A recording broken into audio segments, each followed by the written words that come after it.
font 35 minutes les cassettes? Oui. Ah oui. 36. Enfin, elles font 30, mais en fait, ça va jusqu'à 36. Ah d'accord. Et toutes les cassettes de 20.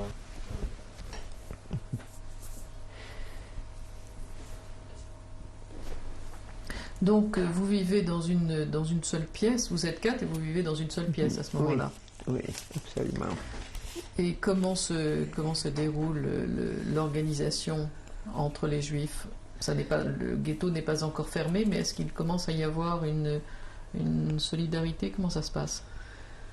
La solidarité, pas tellement. Dès le début, il y avait des gens qui étaient comme nous, déplacés, qui ont perdu leur repère, leur appartement, leurs affaires, qui étaient tout de suite devenus des gens peut-être aisés, ils sont devenus des gens nécessités, presque pauvres. Et les autres qui étaient tout le temps installés dans les quartiers étaient dans de meilleures conditions de vie parce qu'ils avaient toutes leurs affaires, toutes les possibilités de travailler, peut-être ils travaillaient, je ne sais pas. Mais on commençait à avoir beaucoup de gens pauvres, vraiment nécessités.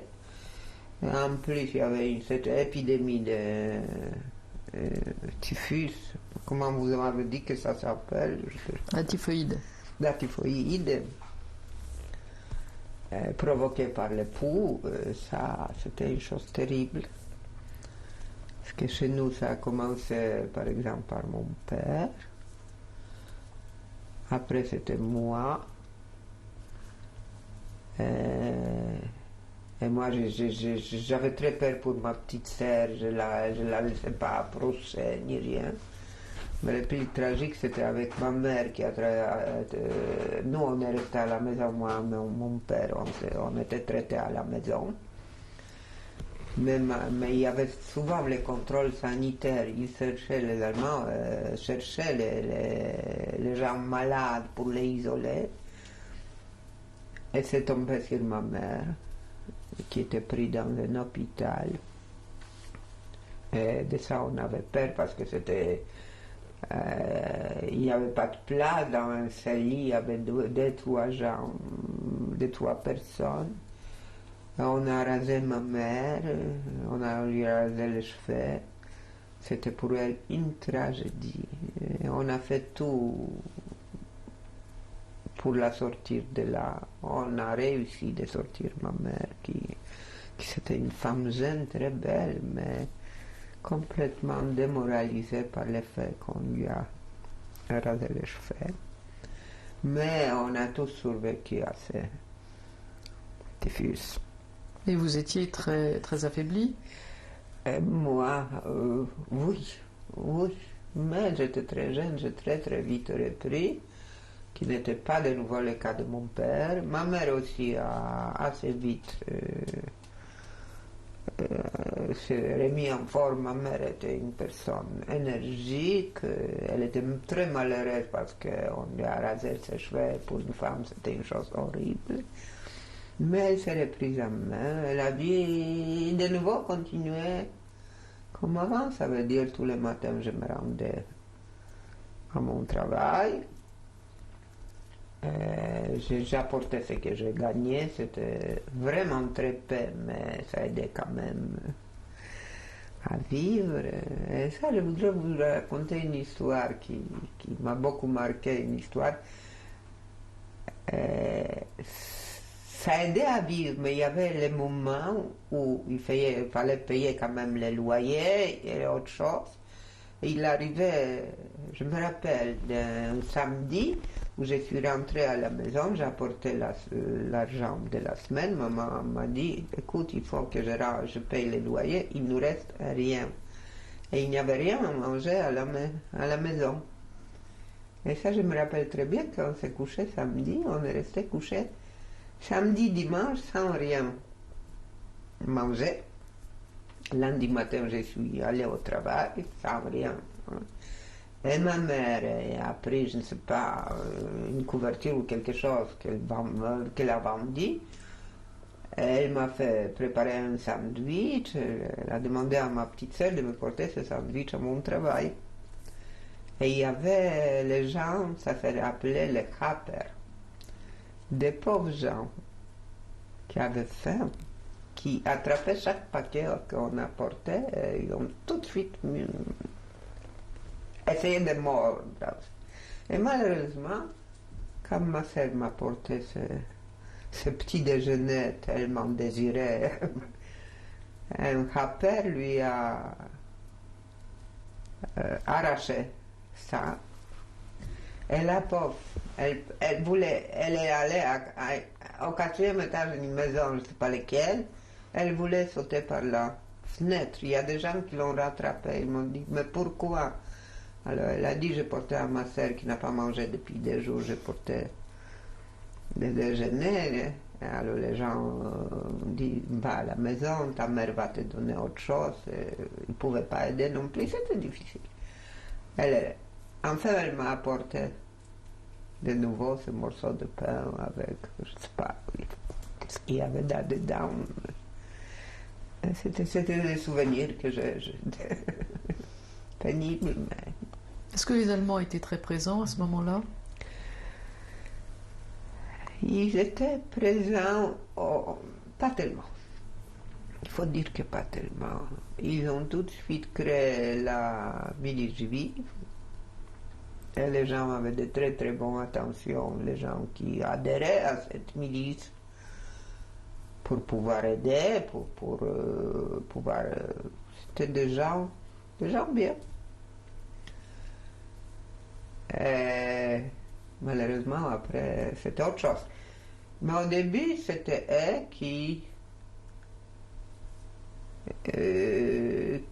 qui faisaient régler l'ordre, disons, dans les ghettos. On voyait les Allemands, bien sûr, mais moins. Alors Moins comment encore, parce ça... que les ghettos étaient encore ouverts, les ghettos n'étaient pas fermés. Ça veut dire qu'on pouvait bouger encore, on pouvait même sortir, on pouvait bouger encore. Mais après, ils ont fermé les ghettos. Vous vous souvenez alors donc de quand on a fermé le ghetto? Absolument, quand ils ont bâti des murs autour des ghettos, partout. Et nous, on est encore restés là, mais c'était aussi muré. Et pour passer de là où j'habitais à mon travail, il fallait passer par un pont. Ils ont bâti un énorme pont qui, au-dessus des quartiers polonais, pour pouvoir relier les deux ghettos. Les petits ghettos là où j'habitais, avec les grands ghettos où je travaillais. Et tous les jours, je passais 2 fois par jour ce pont pour aller travailler et revenir. Et qu'est-ce que je pouvais vous dire encore de cette période-là? Mais moi, j'avais des amis, j'avais des copines, des copains. Samedi, on se rencontrait, on essayait de vivre normalement, on lisait énormément, on se prêtait des livres. Et souvent, on est resté l'un chez l'autre, pas chez moi parce qu'on n'avait qu'une seule pièce, mais les autres étaient restés dans leurs appartements pour ne pas rentrer parce qu'il y avait l'air couvre-feu. Alors on est resté l'un chez les autres, on bavardait, on vivait presque normalement parmi les amis. Et ça a duré comme ça jusqu'au 42. En 42, le 22 juillet, les placards, que les Juifs vont être transférés pour travailler à l'Est. Ça a commencé comme ça. Et on ne savait rien, on pensait que c'est vrai, bien sûr. On était persuadés que c'est vrai, qu'il y a des transports qui amènent des juifs des ghettos à l'est pour travailler. Personne ne mettait en doute Non, pas à ce cette moment-là. information. Pas à ce moment, absolument pas. Et peut-être une semaine après qu'ils ont placardé, c'était le 22 juillet, peut-être à la fin du mois de juillet, j'habitais encore cette rue Tchepla avec ma petite sœur et mes parents. Et la milice juive est arrivée. Et ils nous ont ramassés, moi et ma petite sœur, pour nous amener au lieu de transport, ça veut dire à Umschlagplatz. Ma mère, moi j'avais pas peur parce que je travaillais, j'avais un Ausweis que je travaille. Et ma sœur, elle est assez complète. Alors on était sûr qu'on est couvert, que rien ne va nous arriver. Ma mère s'est cachée à la cave, mon père n'était pas là. On est descendu avec ma sœur. C'était il n'y avait pas un seul Allemand. C'était des miliciens juifs qui nous ont embarqués pour nous amener à ce fameux Umschlagplatz. En route, mon père est passé par là, il nous a vus, il a supplié, il s'est accroché parce qu'on était dans les charrettes tirées par le cheval. Et mon père s'est accroché, il a supplié de nous laisser. Rien à faire, il est tombé sur la chaussée et moi et ma sœur, on est allés à Umschlagplatz. Et là, il faut vous dire que là où je travaillais, il y avait une Polonaise qui était devenue directrice de cette fabrique de boutons, parce que c'était mieux, elle présentait mieux, c'était une ancienne ouvrière qui est devenue directrice et qui avait des contacts. Et quand on nous a pris, moi et ma petite sœur, ma mère est devenue folle, mon père, ma sœur, tout le monde était, imaginez-vous, alors ils ont supplié presque à genoux cette Polonaise qui avait des contacts avec les Allemands. Et nous, on était à Umschlagplatz, moi j'étais pleine d'optimisme, parce que je dis, ah, tant pis, on ira travailler où il faut, on est jeune, et ma sœur qui était très, très, très croyante. J'avais une petite sœur qui était extrêmement croyante, qui me disait, n'aie pas peur, il y a Dieu qui nous regarde, qui nous surveille, il va nous rien arriver, tu peux être tranquille, tout ira bien. Et je rencontrais aussi là-bas un cousin qui était un milicien.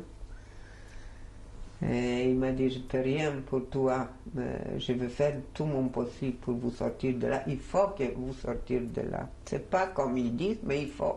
Je ne sais pas où ils amènent les gens, mais je ne voudrais pas que vous y allez. Et il y avait foule de gens, foule. On nous a poussés de tous les côtés, de tous les gens criaient. C'était affreux. Mais à un moment, on a tant crié non, non. Marisha, Irenka, vous êtes là, vous êtes là. Et cette Polonaise a réussi d'avoir un Ausweis pour nous libérer de cet Umschlagplatz. Elle a pu vous retrouver parmi tous ces gens? Elle a crié et on n'était pas encore, heureusement qu'on ne nous a pas poussé dans les wagons tout de suite. Il y avait foule de gens, alors les wagons, je ne sais pas s'ils étaient déjà préparés, je n'ai pas vu les wagons, moi j'ai vu la foule de gens. Et elle a commencé à crier, et elle nous a retrouvés, elle nous a sortis de ce Umschlagplatz, parce qu'il paraît que ma mère se voulait jeter par la fenêtre, ma sœur aînée. Tout le monde l'a supplié sur les genoux et on est sorti. Pour cette fois-ci, on est sorti.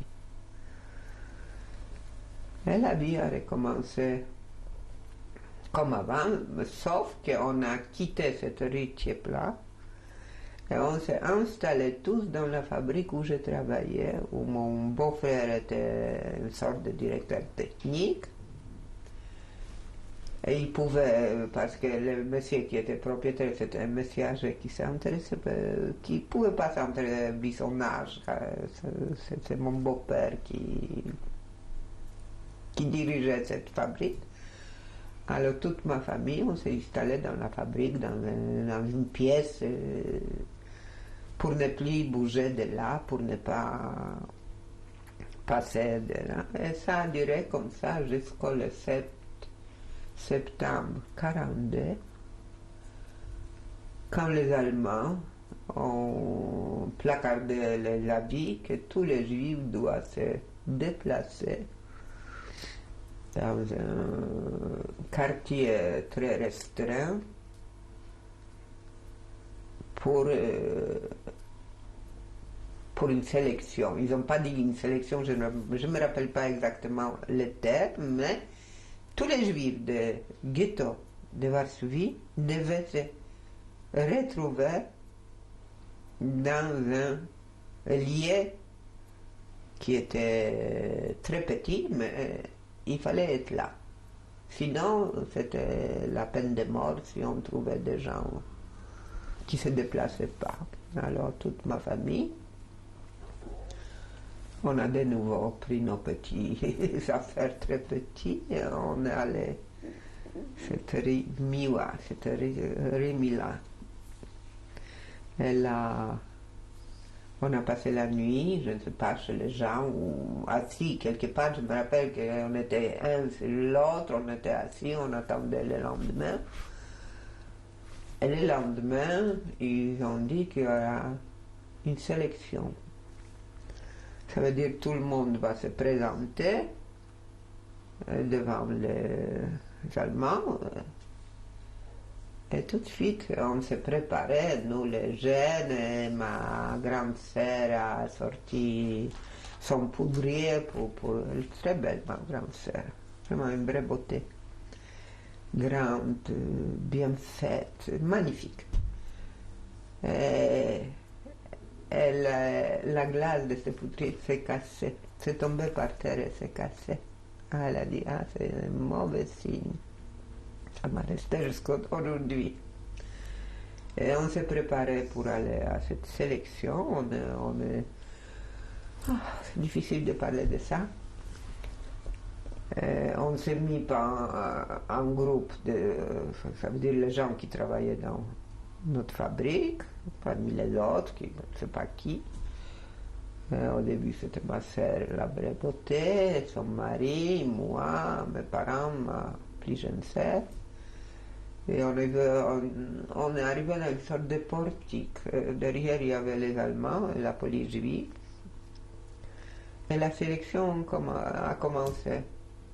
Droite, gauche.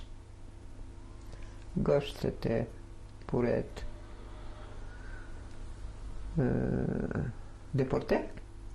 Droite, c'était pour la vie. Je ne sais pas comment.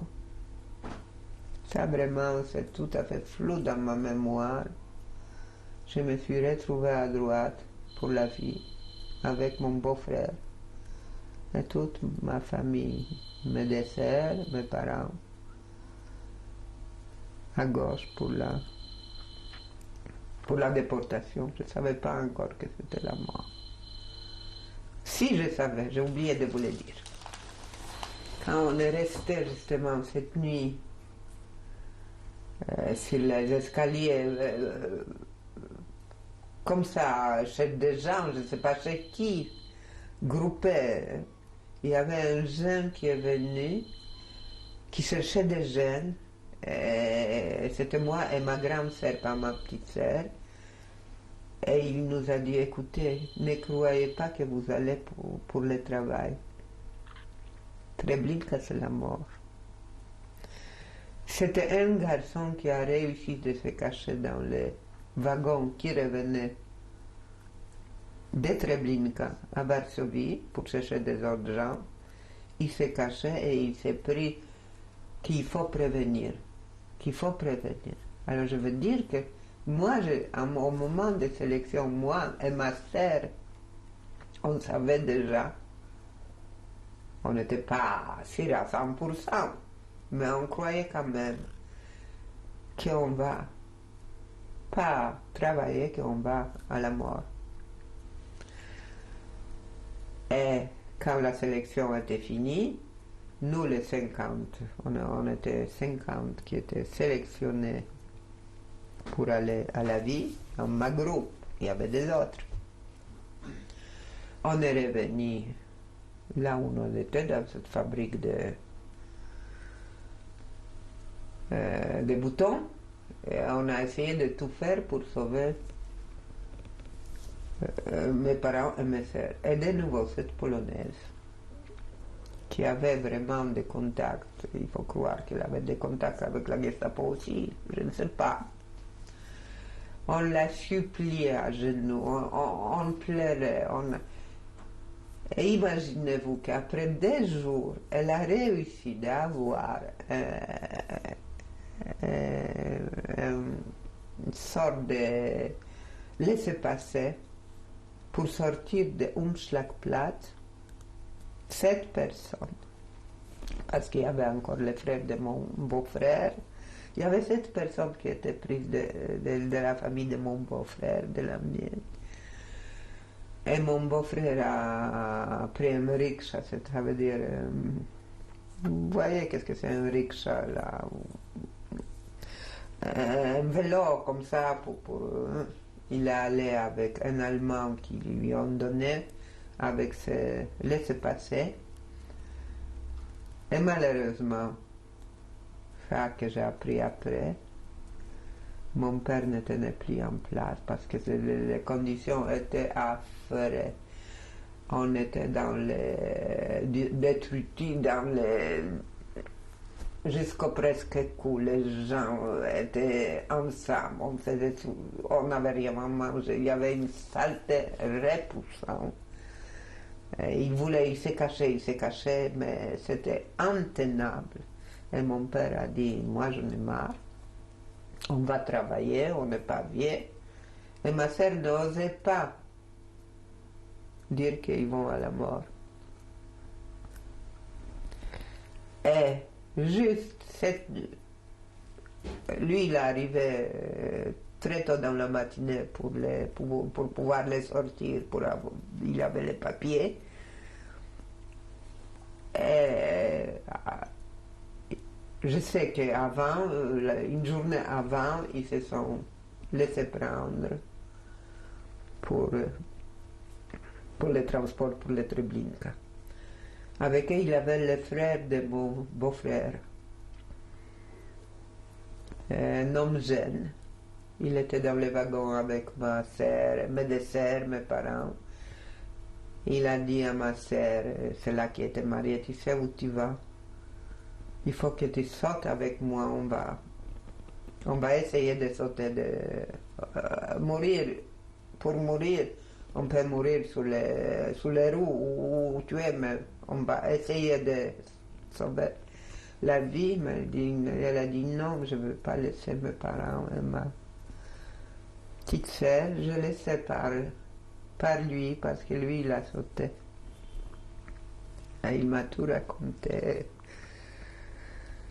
Que ma sœur, qui était vraiment une vraie beauté, elle n'avait rien, je vais vous montrer son photo, elle n'avait rien d'une juive, elle pouvait tranquillement, qui était un atout appréciable dans ce talent-là, malheureusement. Elle allait à la mort, sachant qu'elle va mourir, mais elle ne voulait pas laisser les parents. Et ma petite sœur. Et ça, j'ai appris de quelqu'un qui était avec eux dans le wagon. Et nous, on est revenus dans le ghetto. On a commencé le travail, ça existe presque pas, mais on est resté dans les locaux. Il y avait toujours cette dame qui était, cette Polonaise, qui était directrice. On a essayé, on travaillait, c'était pas du travail, mais on travaillait. Et 2 semaines après, c'était le jour de Yom Kippour. Et les gens qui étaient... Il y avait quand même beaucoup de gens qui disons, travaillaient dans cette fabrique de boutons. Mais ils se planquaient là-bas.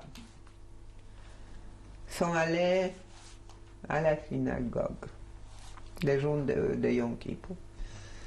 Mais moi qui étais très, très, très déjà révoltée par le fait que j'ai perdu mes parents, mes sœurs, j'étais devenue complètement...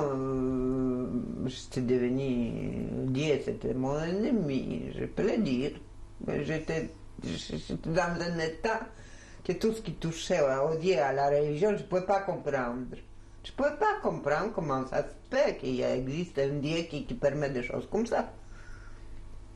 Alors je suis restée avec mon beau-frère et on a préparé, comme les gens jeûnaient, les gens qui avaient faim avant, jeûner c'était très très fatigant, alors on a dit qu'on va les préparer pour le retour de la synagogue, on va les préparer des tables, on va faire une fête. Et on s'occupait à ça. Et, je me rappelle, c'était dans ce temps-là, c'était peut-être 5-6 heures dans l'après-midi. Les gens sont rentrés de la synagogue.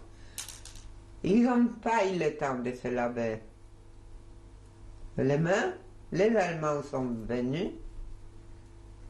Et tout le monde rase en bas. Tout le monde. Et il n'y avait pas de sélection en bas. Ils nous ont tous embarqués tout de suite sur les plateformes comme ça tirées par les chevaux. Et j'ai supplié mon beau-père, sauve-toi, sauve-toi. Il était jeune, il était plein de... Je dis, sauve-toi, saute, tant pis, saute. Il ne voulait pas me laisser. Et vous ne vouliez pas Moi, essayer? j'avais même pas envie. J'avais pas envie de vivre. J'étais vraiment... Non, j'avais plus du tout envie de vivre. Je suis restée sans mes parents, sans mes sœurs.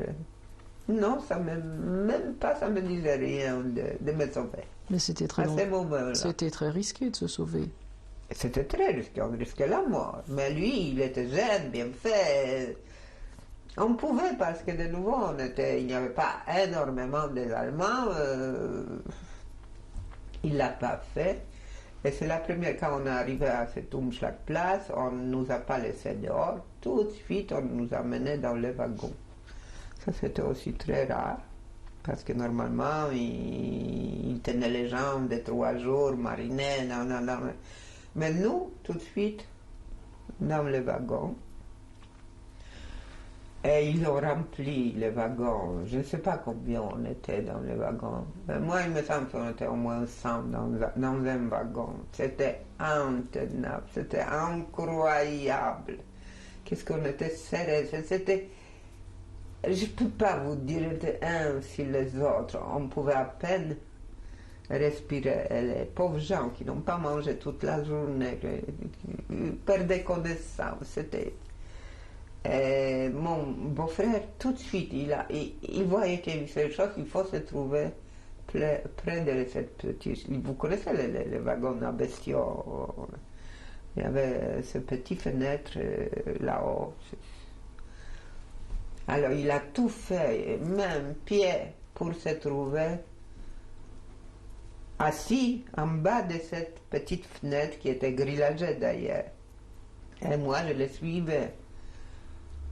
Et ça ne durait pas longtemps, le train a commencé à rouler, ils ont rempli tous les wagons. Ça a commencé à rouler. Entre chaque wagon, il y avait des Allemands assis. Entre chaque wagon.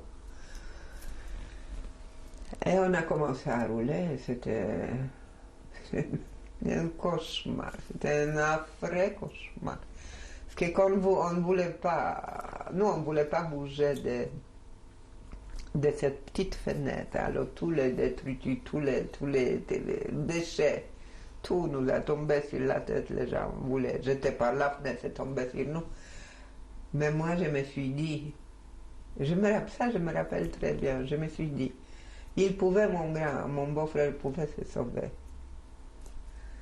À cause de moi, il est là. Ah, je vais faire tout pour qu'il vive. S'il veut sauter, je vais sauter aussi. Pourvu qu'il se sauve, parce que je suis peut-être la cause, je serai la cause de sa mort, et ça je ne voulais pas. Et on a roulé comme ça, désert et désert. Et je me rappelle, j'ai commencé à déjà avoir marre, parce que les gens criaient, les gens pleuraient, et toujours, c'était un cauchemar, on était serré, on ne pouvait pas respirer. Mais à un certain moment, mon beau-frère a dit, maintenant on va sauter. Il avait avec lui comment on dit ça? Non, des mots. Pour pouvoir, il y avait pour pouvoir ouvrir, couper oh là là, vous savez que c'était barré par le fil de fer. Alors il avait les outils pour pouvoir couper ces fils de fer. Il a coupé. Il a dit, alors, toi la première. Et moi, il m'a soulevé, j'ai passé les pieds, et pour mon malheur, j'ai regardé en bas, et j'ai vu les roues qui tournent. Le dernier mot que je me rappelle, j'ai dit, Marek, je tombe sous le train, et j'ai perdu connaissance. Et tout ce que je me rappelle après, un rêve, je suis couché, il y a le ciel bleu, il y a les étoiles, il y a un silence, et ça sent tellement bon. Et je me dis à moi, quel beau rêve, qu'est-ce que je rêve. Et je reste comme ça, et à un certain moment, j'entends crier mon nom.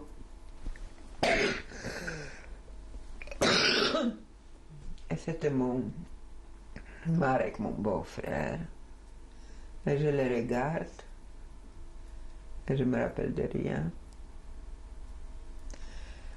Il faut croire que je me suis cogné très fort la tête en tombant.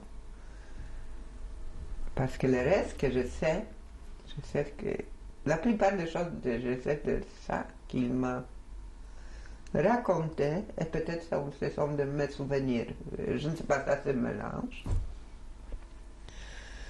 Et je me suis... Alors il dit, lève-toi, il faut qu'on se sauve d'ici, on ne peut pas rester, c'est trop près des rails.